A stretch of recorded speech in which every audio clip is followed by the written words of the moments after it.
हम पंजाब के एक और घिनौने चेहरे से आपको आगाह कर रहे हैं। पंजाब में होने वाला एक घिनौना कारोबार जिसमें मासूम लड़कियों को अगवा किया जाता है। ये लड़कियों को लड़कियों के जरिए अगवा करने का वाकया सामने आया है। ये मेलसी पुलिस की कार्रवाई है जो पुलिस की जानिब से अमल में लाई गई है। डीपीओ विहाड़ी मोहम्मद ईसा खान की क़यादत में पुलिस की भारी नफरी ने यह कार्रवाई की है। पुलिस को इंकशाफ हुआ था, एक वीडियो जो है वो सोशल मीडिया पर वायरल हुई थी जिसमें लड़कियों की खरीदो फरोख्त करते हुए दिखाया जा रहा था। खवातीन भी इस घिनौने धंधे के अंदर शामिल हैं। पुलिस ने बैनुल सूबाई जो गैंग है उसके 4 अरकान को गिरफ्तार किया जिसमें लड़कियां भी शामिल हैं।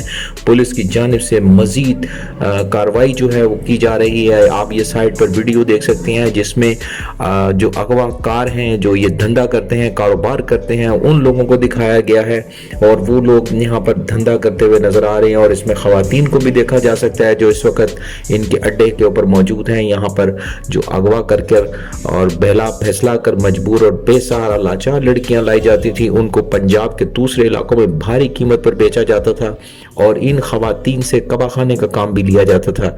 ये एक इंतहाई अफसोसनाक सूरत हाल है जिस पर पुलिस की जानिब से बड़ी कार्रवाई की गई है।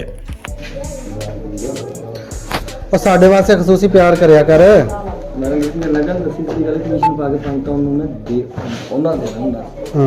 साढ़े 8 से निकला नहीं तो भरा हूं जब 7 हजार रुपए लेनी तो